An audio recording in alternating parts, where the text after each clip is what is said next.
Sejarah Perang Diponegoro. Zaman dulu, pas Pulau Jawa masih di bawah kekuasaan Belanda, hidup rakyat tuh lagi nggak enak-enaknya. Pajak tinggi, tanah rakyat diambil, dan Belanda makin ikut campur urusan kerajaan di Yogyakarta. Kelakuan Belanda udah kebangetan, sampai adat dan nilai agama mulai disepelekan. Dari situ muncul sosok pangeran Diponegoro yang ngerasa ini gak bisa didimin.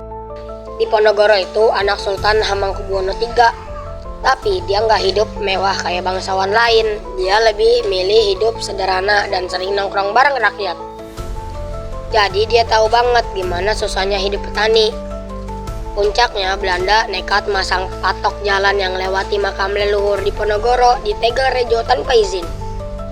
Jelas saja Diponegoro naik darah, karena itu bukan cuma soal tanah tapi soal harga diri. Akhirnya, tanggal 20 Juli 1825, perang pun pecah. Belanda nyerang Tegalrejo dan rumah Diponegoro dibakar. Tapi Diponegoro nggak tinggal diam. Dia pindah ke Gua Selarong dan dari sana mulai menyusun perlawanan. Banyak rakyat, ulama, dan bangsawan yang langsung bergabung karena udah capek ditekan terus sama Belanda.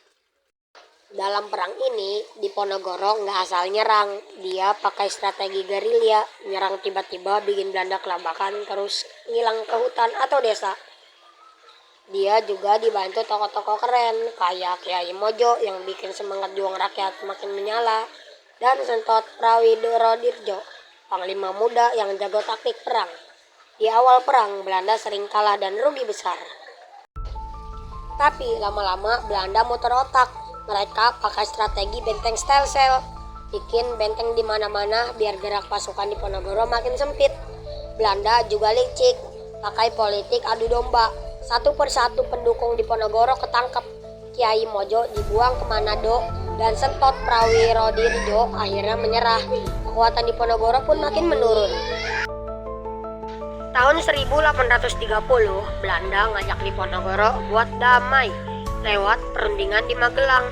Diponegoro datang dengan niat baik, tapi ternyata itu cuma jebakan. Tanggal 28 Maret 1830, Diponegoro ditangkap oleh Jenderal de Kock. Perang besar itu pun resmi berakhir.